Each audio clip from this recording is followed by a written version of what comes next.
Hello, folks. How you doing today? This is Alan in today's news. And what I got for you today is from the BBC. Ukraine war. Putin meets generals and Russian missiles pound cities.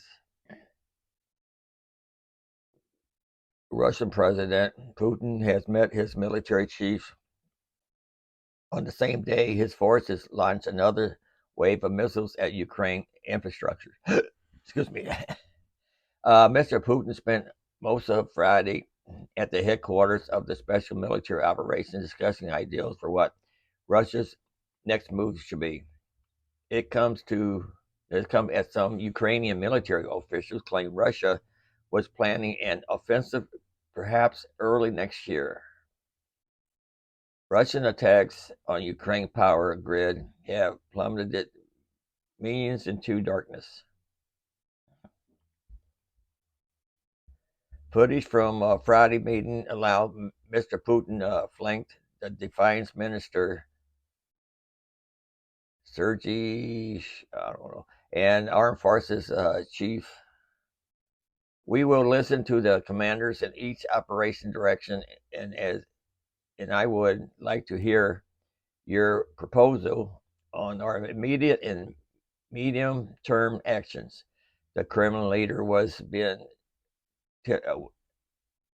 seen telling military officials on state TV. This general presence ends rumors circulating online that he had been dismissed from his position.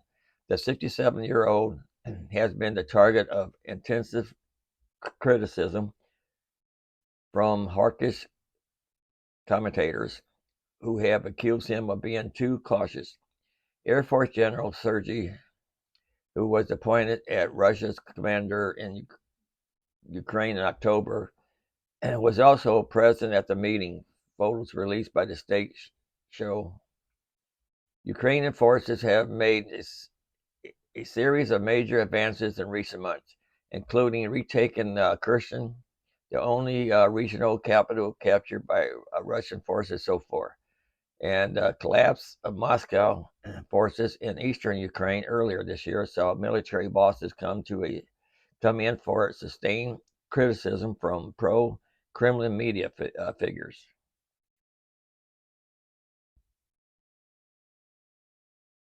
The meeting followed claims by the commander of Ukraine military general that Moscow could seek to launch a new offensive in early 2023. He warned that Russia was preparing around 200,000 troops for the attack. I have no doubt they will have another go at Kiev, he added. I know how many combat units I have right now. Know how many combat units I have to create by the end of the year, and most importantly, not to touch them in any way now, no matter how hard it is. He added that the attack could originate in the direction of Kiev and may be launched from Belarus. In February, Russian troops advanced towards the Ukraine capital, Kiev, after crossing the border from Belarus.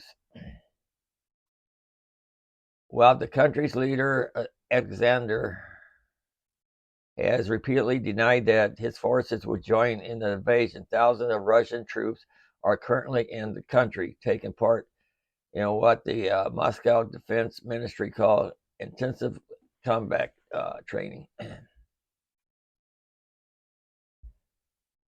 So you're going to read the rest of this in my description box.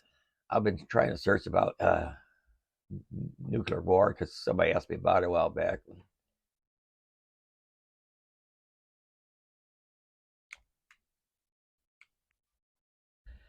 The Panavia tornado was built for a nuclear war against Russia. This is from, where's this from? MSN, I guess.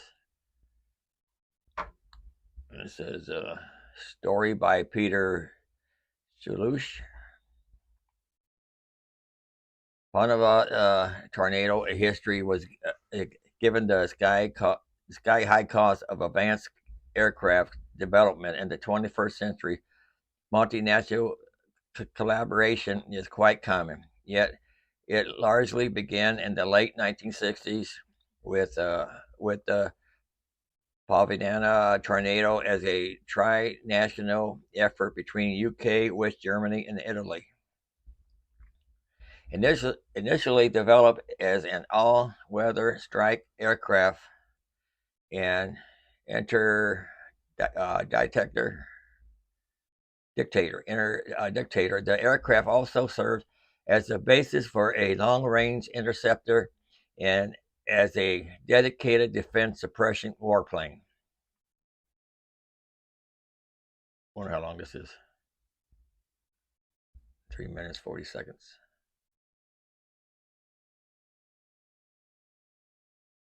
Well, while that's loading, oh, here it goes.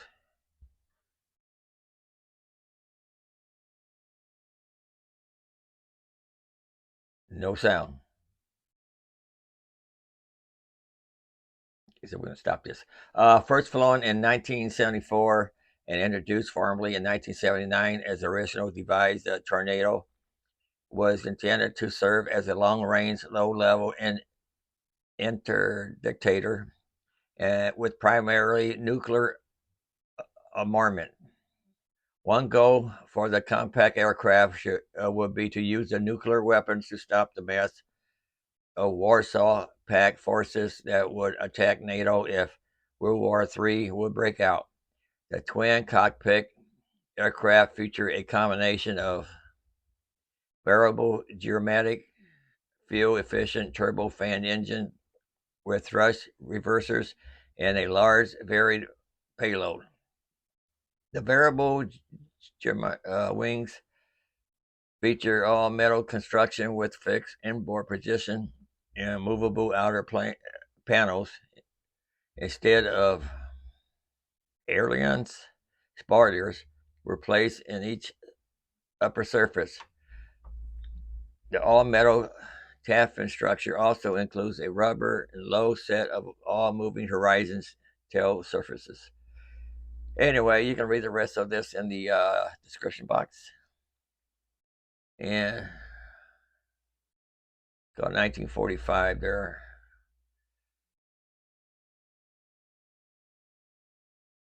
Let's see what else we got here. It says here, this is from Business Today. Pakistan has atom bomb. Pak minister threatens India with nuclear war.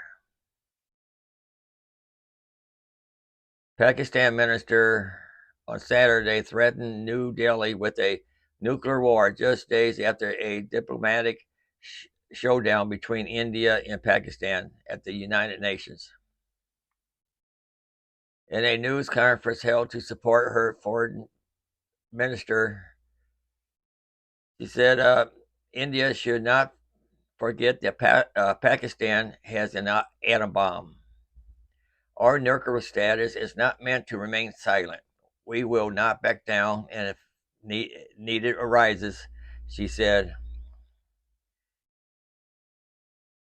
Shazia is the Minister of Poverty, Elevation, and Social Safety of the Sharif government. Bhutto has been under fire for many quarters in India and Pakistan for his outbursts at the United Nations against India. He made some remarks against Prime Minister Modi and External Affairs Minister. His remarks came soon after Hankar or whatever, while speaking at the UN, slammed for its involvement in terrorism. You can say that word there, Islam, bad, whatever.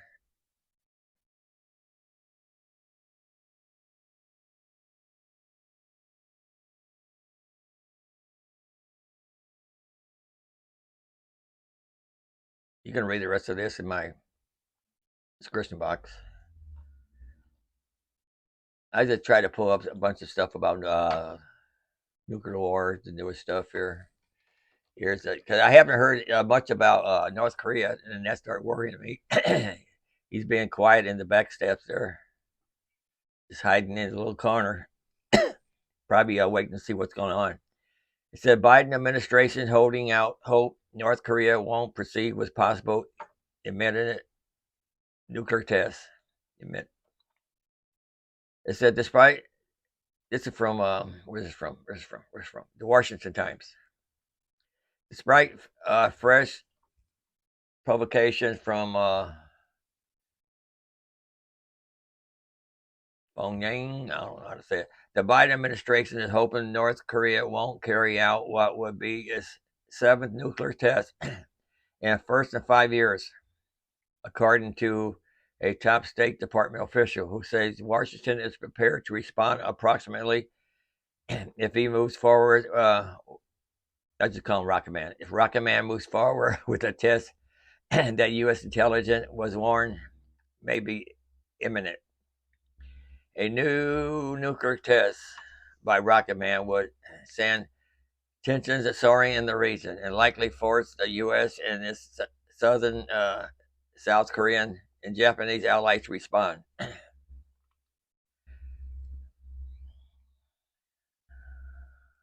The Assistant Secretary of State Mark Lambert outlined Mr. Biden's approach in remarks Friday, during which he also assessed that the administration continues to offer to hold talks with the North Korean regime despite being repeatedly rebuffed. We continue to try to message to the North Koreans that, in short, we will meet them anywhere to talk about anything to date. No, but today, of course, they have not manifested any type of willingness to do that, said Mr. Lambert. But hoping springs eternal, he told a virtual panel discussion hosted by the Center of Strategic and International Studies. We will continue to work on this. We will continue to try to make it a success. So he's just being quiet, you know. He ain't responding to nobody, Mr. Rocket Man. And what we got here?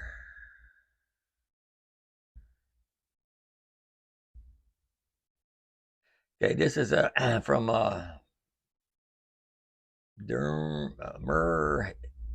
Haryana. Nuclear war, what would happen and how to prepare for your safety. Russia's attack on Ukraine and its use of banned weapons and civilian areas has triggered new fears since the Cold War. Currently, there are over 12,000 nuclear warheads among the 9 countries that officially have nuclear weapons. Over 2,700 of them are deployed between Russia and U.S. alone. Nuclear war, although the treat of non-proliferation of nuclear weapons and the international humanity law attempt to keep the world's nuclear powers in check, it is good to know that one would do in the very rare event of a nuclear attack, of a nuclear accident. Staying out of the blast radius. If you are planning for a nuclear attack safely, well beforehand, and will probably never need it, plan for the largest bomb there is. Russia 100 megaton Tsar Bomba, 3,000 times more powerful than the little boy. You will need to be at least 620 miles away from ground zero to be naturally cleared. Given that nuclear weapon will be set to target the most populated area, if there is a chance of nuclear war, you need to be about 620 miles or 1,000 kilometers away from any crowded city in your country. Well, I'm not. I'm about like 30, 35 miles away. Not possible. No problem. That is not the only way you can avoid most of the blasts of being within thick concrete walls, preferably without any windows. It is about time the government should start making such bunkers for emergencies again. But since most of us are on our own, here's what to do. You know, everybody in the White House have bunkers. If there is a bomb warning, don't speculate whether it is a drill. Take action immediately. That is what you're supposed to do in case a drill. Anyway, taking action would entail going to the nearest building with the thickest walls and finding a place for yourself away from the walls. Wait there for at least 30 minutes, no matter how injured you are from any debris. The air is highly radioactive for at least 30 minutes from the blast. If you or someone is badly injured and needs immediate medical care, cover as much of the skin as possible with whatever cloth you have and go look for help. It is not recommended if the injury is not serious enough to kill a person within 3 days. If you have a broken leg, try on spot first aid to make the bleeding stop and hold the bones in place. If you have a shard through your heart, you will need to go out and take your chances. If you can stay indoors and well covered for at least 3 days, your chances of survival start increasing. If you manage to avoid the air for 7 days, your chances of survival are high. If you manage 14 days, you have won. Well, not probably, but are well logistics. Well, there are logistics to consider. This is stuff, to help you in case there is a bomb, to keep in mind. If you can do all of the following, you will live to tell that you survived a nuclear attack. Here is what you need: canned food, cold cuts, biscuits, chocolates, and other foods that don't need cooking and won't go bad for months. Even when you leave the shelter, there might not be food available. Everything could be irradiated. A minimum of 1.5 gallons or 7 liters of water per person. This is how much water one person needs to drink in 14 days. Ration the water consumption. If you can carry more water, do so, because you will come across irradiated water when you come out. A measuring cup to avoid fights or confusion over water consumption. A first aid kit with all the medication, the first aid the people you are planning to protect could need the 2 weeks. PPE kit and gas masks for everybody. Battery operator radio to keep track of the situation. Battery operator torches. One battery operator walkie-talkie for each member. Mobile phones will be useless in the event of a nuclear attack. Extra batteries of all types for all the devices. Blankets and warm clothes, since the temperatures could drop because of reduced ambient light. Toilet paper, sanitary products, all-purpose soaps, which you will use when absolutely necessary, because water is the most difficult to get by, and underwear. Underwear. I always had a clean place. I mean, a clean piece of underwear. Anyway, that's what Mama always said. Keep 3 sets of the ultimate survival kit ready. One in your house, one in your office, and one in your car. Keep the walkie-talkies with every member so that you can contact each other if there is a sudden attack. Now, it doesn't matter. It doesn't mean there is going to be an attack, but this is the way you can be prepared if there is one, possibility.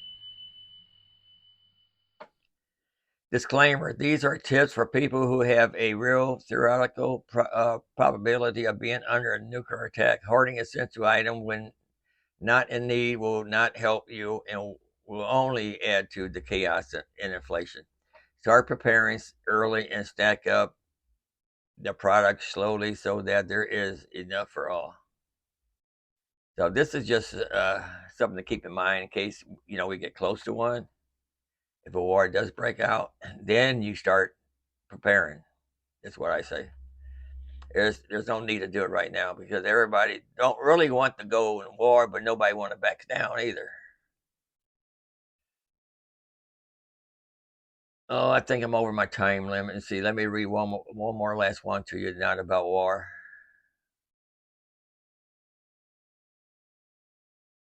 Walmart rolled out self-checkout to streamline operation and reduce labor, but employees and customers say it's causing a surge in thefts. Walmart CEO Doug McMillon said stores could close if the rising tide of theft isn't stemmed. Customers and employees blame self-checkouts, which Walmart has increasingly relied on for theft. A theft expert said automation inherently means there's going to be less eye on the transaction. Walmart CEO has warned that the retailer may need to close down stores due to theft, but many of the company's customers and employees blame one growing feature on the store for enabling shoplifting checkout. Walmart CEO and President Doug McMillon told CNBC earlier this month that theft is higher than what it was historically been, and there will be consequences if there is not corrected over time. Since McMillon made those comments, more than 100 Walmart customers and former and current employees reached out to the Insider Report, employing the retailer to reply less on self-checkout. This is from the Business Insider.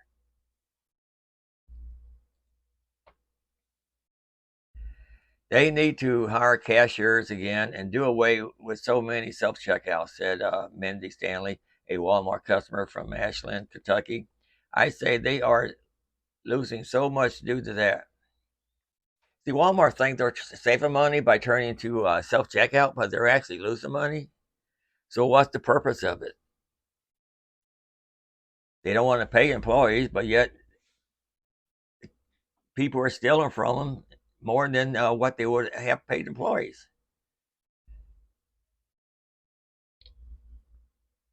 Okay, here it said, to be sure, Walmart still authorizes cashiers at stores across the nation, but the Bentonville, Arkansas-based retail giant, like so many other retailers, are increasingly relied on automation as a means of improving customer experience and reducing labor costs.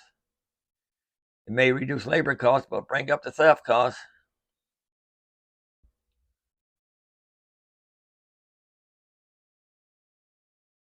Let me see what this thing here says. I got my speaker on mute. You know, toys for the kids and getting stuff for Christmas dinner and things like that. The bill came out to $588.37. It was a big ticket, so I had a lot of money going out, and I generally do try to check those just to make sure, and I'm glad I did. Because when she checked her account, she found she'd been charged not once, but twice, totaling more than $1,176. Walmart directed her to her bank. When I talked to the lady at the bank, she said that the person before me had the same problem at Walmart. She posted what happened on the neighborhood app Nextdoor, thinking it might just be an issue at the Lee Summit store. I've had numerous people ask me, which location is it? Because I was just there 5 minutes ago, and I'm checking my receipt now, and oh my God, I have a double post too. And so, it seemed to be more than just me. This lady right here says, I received a notice from my bank yesterday of a possible duplicate charge from Walmart. Reviewed it, and yes, it was a duplicate. I searched social media and found people around the country posting the exact same issue of being double charged all on Monday. After researching our questions for about 24 hours, Walmart responded saying that on December 5th, the payment processor Walmart utilizes for credit and debit transactions experienced a technical issue that charged certain customers twice. The issue was resolved and all impacted transactions have been identified and submitted for correction. Tovar was originally told it could be up to 30 days to get her money back. It is 3 weeks before Christmas, and plus the property tax is due on the 31st. So, you need money then.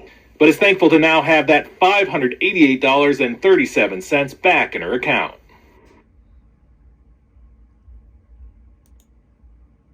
And that lady was from a Walmart over in Western Missouri. Walmart even put out a press release in 2020 to extol the virtues of its mandated checkout experience, where there is a round area for the self-checkout register, and Walmart employees monitoring and assisting with the process. Walmart declines to answer questions on its ratio self-checkout kiosks. And you can read the rest of this in my description box down below. And I'm over limit right now.